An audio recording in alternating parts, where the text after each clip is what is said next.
what synchronicity actually is.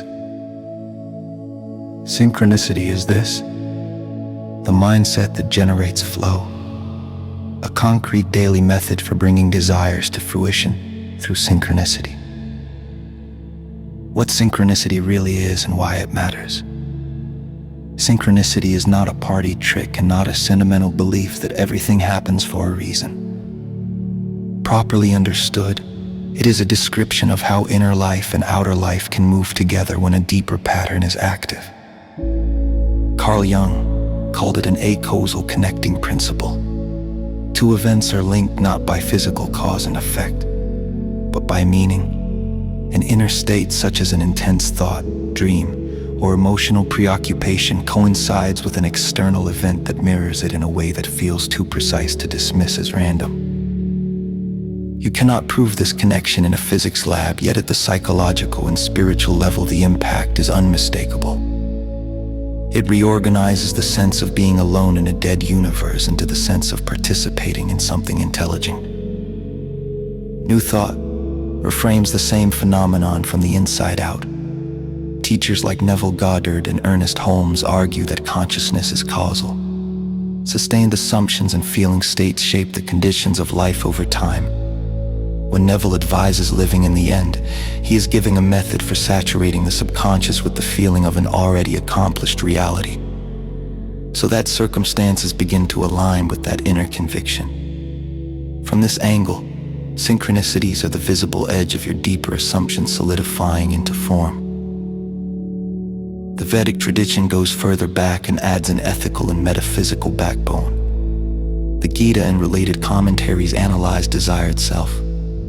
Desire born of ignorance of one's real nature leads to agitation, anger, and more craving. Desire examined, purified, and aligned with Dharma becomes a vehicle for karma yoga and even liberation. In that light, outward lucky breaks are not automatically blessings. They are invitations to see whether the desire they support binds you deeper into confusion or lifts you toward clarity. Bringing these three strands together, synchronicity becomes less about collecting examples and more about understanding a field. There is a patterning intelligence in which you participate. Jung describes it in terms of archetypes and collective unconscious. New Thought describes it as law responding to consciousness. The Vedas describe it as the interplay of karma, dharma, and the self. You are never merely a spectator to chance. Your inner world is continually tuning the kind of coincidences that reach you. This means that cultivating synchronicity is not about learning some occult technique that forces the universe to obey you. It is about refining three things. First, what you desire. Are you clear about it? And is it consistent with truth, non-harm, and your deeper nature? Second, the quality of the consciousness that desires. Are you operating from fear, scarcity, and desperation, or from quiet conviction and willingness to be taught? Third, the way you hold action and outcome. Do you cling in panic, or can you act fully while holding the result lightly? When these three are muddled, synchronicities still occur, but they may feel chaotic, mixed, or even punishing. When they are clarified, coincidences tend to cluster around what genuinely belongs in your life. Seen this way, synchronicity is a feedback loop. It is the world answering back to your current level of alignment. If your life is loud with conflicting cravings, unexamined beliefs, and scattered attention, the feedback will feel noisy. Your desires have become fewer, deeper, and more honest. And your inner state is focused yet surrendered. The feedback begins to exhibit that uncanny quality of rightness. The task is not to chase signs, but to become the kind of person for whom meaningful signs have something worth saying. This is Practice Love Media. Please like and subscribe. Gratitude.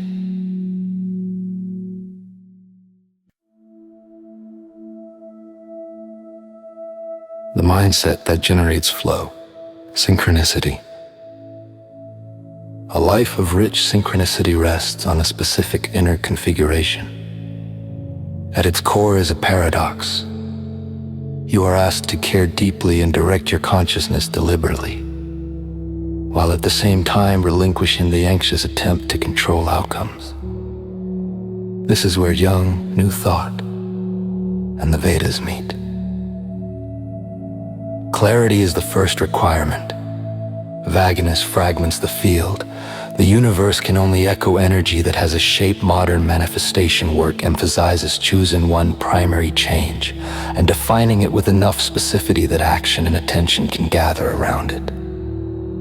Vedic analysis of desire adds a further question. Is this desire dharmic?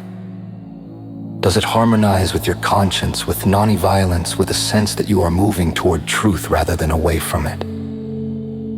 When your conscience aim contradicts your ethical sense, no amount of technique will make the resulting synchronicity feel like flow. At best, it will feel like cleverness. At worst, like self-sabotage. Once the desire is clear and ethically sound, the new thought contribution becomes essential.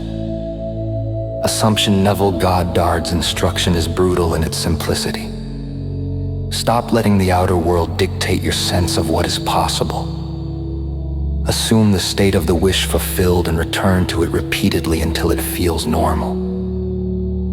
For synchronicity, this means you stop treating the desired reality as a fragile fantasy and begin to treat it as the underlying truth to which conditions are slowly adjusting. You live from the end, not toward it. Your self-talk, posture, and choices begin to reflect the person for whom this outcome is natural. Without the Vedic correction, however, assumption can slide into spiritualized grasping. The Gita insists that true yoga includes non-attachment to fruits of action. You act with all your heart, but you do not make the result your God. You do your work and offer the outcome to something higher. Call it God, Brahman, the self, or simply truth itself. This protects the heart from the corrosion that comes when the desired event is delayed, denied, or delivered in a different form. You have not staked your entire identity on the result. You have staked it on becoming lucid and aligned. Curiosity replaces superstition as this mindset matures. Jung warned that seeing everything as a sign is a regression into magical thinking. A meaningful coincidence is recognized by its resonance with a living question or need in the psyche, not by a general hunger for validation. The right stance is, if this is meaningful, what might it be showing me about my pattern, my assumption, or my next right step? That question keeps you in dialogue with the field rather than lost in projection.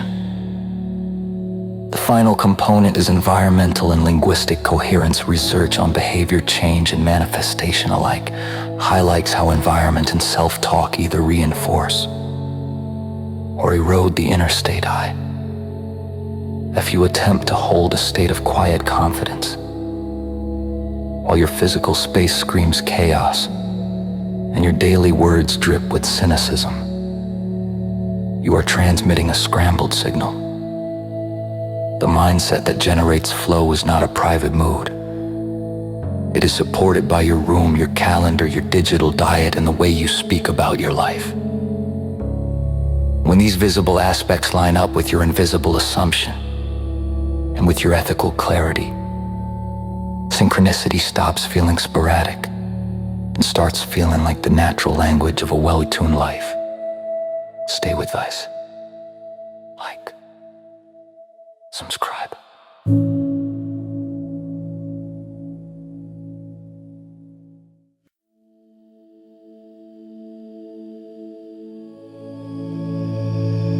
Synchronicity has a daily method for cultivating beneficial occurrences.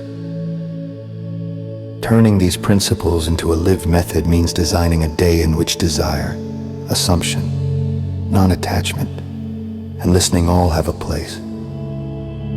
Each 24 hours becomes a micro-ritual in which you read into the field, declare how you intend to participate, and receive feedback.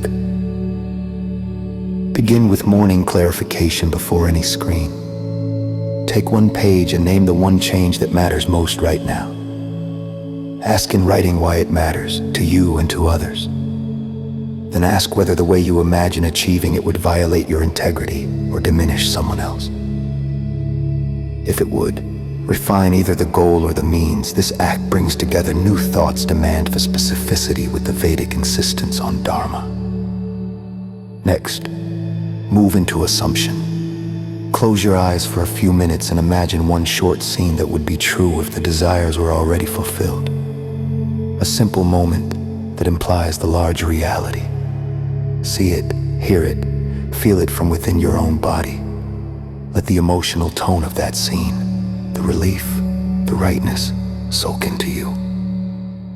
Then crucially, get up and carry that feeling into the first actions of the day. Choose one small behavior that a person in that fulfilled reality would naturally take, and do it now. This knits imaginal work to embodied action. Before stepping into work or errands, add the karma yoga move. Explicitly release ownership of the result. Inwardly say something like, "These actions and this desire are offered to truth. Let what comes be what serves my real growth, not just my comfort." This keeps the channel open even if the form of the answer surprises you. It also prevents you from reading every delay as failure. It may be a correction. Throughout the day, treat attention as a sacred instrument. Interrupt the autopilot that constantly scans for threat and comparison, and instead periodically pose a quiet question to life. If the field were responding to me now, what might it be saying? This primes you to notice the quality of coincidences that do arise, rather than either dismissing them or clinging to them when something stands out. A remark, a pattern, a seeming obstacle. Ask how it relates to your central intention. Sometimes the guidance is to continue. Sometimes it is to adjust course. Sometimes it is simply to see a pattern in yourself more clearly. In the evening, close the loop with review and gratitude. Note in a dedicated place any moments that felt like synchronicity. No matter how small, for each record what you were thinking or needing just before, what happened and what you take from it.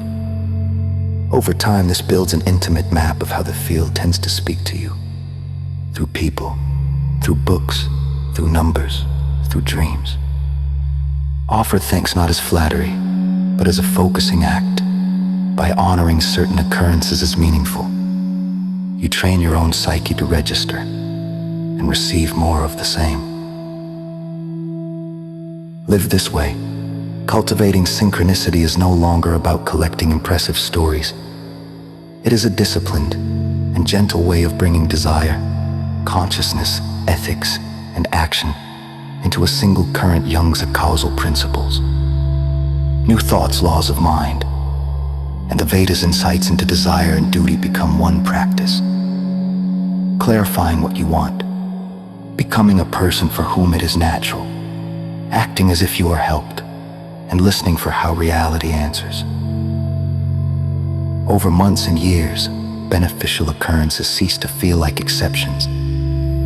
They become the ordinary language of a life that is in conversation with itself, and with the greater pattern in which it moves.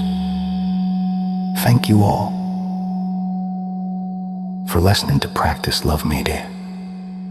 Please like, subscribe, practice love.